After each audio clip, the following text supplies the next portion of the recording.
ATN নিউজের সহযোগী প্রযোজক একেএম আতিকুর রহমানের বাবা বীর মুক্তিযোদ্ধা একেএম আকিবুর রহমান তপন মারা গেছেন। ইন্না লিল্লাহি ওয়া ইন্না ইলাইহি রাজিউন।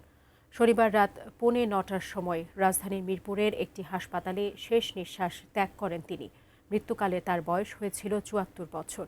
মরহুম আকিবুর রহমান বার্ধক্যজনিত বিভিন্ন রোগে ভুগছিলেন। তিনি 2 ছেলে ও 1 মেয়ে রেখে গেছেন। রোববার বাদ জোহর মধ্য পীরেরবাগ শিমুলতলী মসজিদে নামাজে জানাজা শেষে মিরপুর শহীদ বুদ্ধিজীবী কবরস্থানে তাকে দাফন করা হবে।